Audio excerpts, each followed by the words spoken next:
তো দেখতেই পাচ্ছেন কত সুন্দর করে কাইটা নিয়ে নিছি সবকিছু রেডি কইরা। গাইস দেখেন তো আজকে আমার জন্য মাছ নিয়েছে বসি মাছ নিয়ে আসতে তো কি এখানে মাছ আমার নিয়ে জন্য আসছে মাছ আমার নিয়ে আসছে এই যে দেখেন শুক্রবারে কলসা মাছ সকাল সকাল। এই কলসা মাছ আমার আছে আবার হচ্ছে এগুলো বড় এত মজা পাইছে এই কলসা মাছ। তো এখন এগুলো এই আছে কলসা মাছ বাট আবার নিয়ে খাইবে আসছে এজন্য নিয়ে ওগুলো আসছে খেতে আর এটা খেতে অনেক ভালো লাগে এই জন্য আবার পছন্দ আর হচ্ছে নিয়ে যে আসছে। তো এখানে আবার দুইটা বড় শৈল মাছ মাঝারি সাইজের শৈল মাছ তাজা নিয়ে শৈল আসছে মাছ যেটা লড়তেছে আর কলসা মাছ কিছু কুটলাম ট্যাংরা মাছ আর কিছু রয়ে গেছে ভাবলাম আপনাদের সাথে শেয়ার করি। আর এইটা কি মাছ কি বলতে পারেন মাছ আমি কেটে কমেন্টে অবশ্যই জানাবেন। যেহেতু চিংড়ি মাছ আমার মাথা জানা ফেলে মতো আমি ফ্রিজে রেখে দিয়েছি বক্স করে কুড়াল মাছ তো কিছু আগে নিয়ে রেখে আসছে দিয়েছি 1 কেজির মতো নিয়ে নরম হয়ে আসছে যাবে এই জন্য। আর এগুলো যেহেতু টাটকা একদম তাজা এখন আমি এগুলো আস্তে আস্তে কুটে আবার এখানে নিচ্ছি ট্যাংরা মাছ আছে কুটবো অলরেডি অনেকটা কোটা হয়ে গেছে অনেক শেষ হয়ে গেছে অনেকগুলোই কোটা প্রায় কলসা মাছ শেষের দিকে আছে আর হয়তো অনেক কিছু এখানে আবার রয়েছে চিংড়ি মাছ 10-12টার মতো। তাই ভাবলাম একটু হঠাৎ করে মনে আসলো যে একটু আপনাদেরকে দেখাই কি কি বাজার এখন আমি হয়েছে আবার এই কলসা মাছগুলো কুটবো মাছ আছে তারপর নিয়ে এখানে আসছে। এখন কি করার এখন তো করতেই হবে শুক্রবার আসলে তো কাজের শেষ হয় না দেশি আমার মাছ সারা সপ্তাহ তো ফ্রি থাকি কিন্তু শুক্রবার আসলে কেন জানি আমার সারাদিন কাজ আর দেশি মাছ খাই তো রান্না বান্না এটা ওইটা করতে হয় বেশি খাইতেছে বেশি বেশি রান্না বান্না হয় এটা দেশি মাছ সবসময় খাবেন। বাঙালি মানেই তো দেশি বাঙালি মানে দেশি কিছু তো বাঙালিরা দেশি মাছ না খাইলে চলে।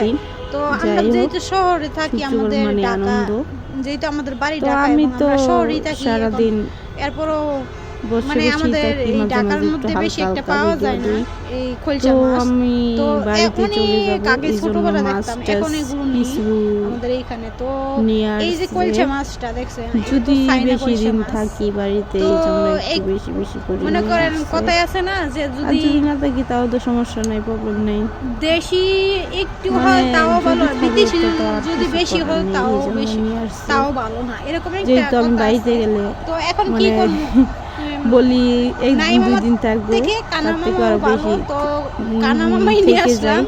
দেশিটা তো বেশি মজা লাগে তো দেশি তো এখন তো বাড়িতে তো বেশি দূরে নেই কাছাকাছি বর্তমানে এরপরও আমি পাওয়াই যায় না। তো এখন অনেক আগে থাকি ছোটবেলায় দেখতাম ভালো লাগে থাকতে সবার সাথে সময় কাটাতে বাজারে আসতো আর নিজের বাবা মা ভাই বোনেদের সাথে থাকতে তো একটু ভালোই লাগে। আর এখন গ্রামের মধ্যে পাওয়া যায় কিন্তু শহরের মধ্যে তো বেশি একটা পাওয়া যায় না। এই জন্যই কলসা মাছ বেশি একটা পছন্দ করি এখন এটাও খাইতেও বেশ কখন যে মনটা একটু বেশি থাকতে চাই শৈল মাছ সেটা তো বলা যায় না এই জন্য একটু রেখে গেলাম। নিয়ে আসছে আপনাদের কয়দিন আগে একটা শৈল মাছের রেসিপি দিয়েছি হয়তো আমার ইউটিউব চ্যানেলে আছে। তো এরপরও শৈল মাছ নিয়ে আসছে কারণ এটা সহজে পাওয়া যায় না এই জন্য আইনা রাখা কোরাল মাছ নিয়ে তো আমার অনেক প্রবলেম কোরাল মাছের কাটা থেকে তো আমি সহজে পাওয়া যায় শেষ আমি কখনো কোরাল মাছ কুড়ি না আমার কোডা হয় না এখনো কি এটা বেশি নিয়ে আসা এই প্রথম আমি করতেছি তো দেখি শুধু কলসা মাছ যে শক্ত হয় কোরাল মাছের এটা পাওয়া যায় না এখন যেই তো পাওয়া গেছে বাজার থেকে কেটে নিয়ে আসতে তো আপনারা এরকম করবেন যারা পছন্দ করেন দেশি মাছ দেশি কিছু খাইতেছেন যদি যখনই সামনে পাবেন নিয়ে আসবেন ফ্রিজে আছে বা ঘরে আছে এইটা সেইটা এটা না পাইবেন নিয়ে আসবেন রাইখা দিবেন পরে হয়তো খাইতে পারবেন কিন্তু না থাকলে মনে করেন একটা কিছু চাইলে মনে চাইলে তো খাওয়া যায় তাই না যেহেতু আজকে একটু সময় আছে সমস্যা নেই এই জন্য নিয়ে আসছি যেদিন মন চাই একটু দেশি মাছ বললে বাইডা ফ্লেভারটা একটু হলো খাওয়া যাবে অনুভূতির একটু হলো খাওয়া যায় দেশি করি এই জন্যই আপনাদেরকে বললাম তো দেশি যেগুলো যখনই সামনে পাবেন নিয়ে আসবেন আমার বাসায় এরকমই করে যখনই। তো এখানে কইটা আমি ধুয়ে রেডি করে নিয়ে নিলাম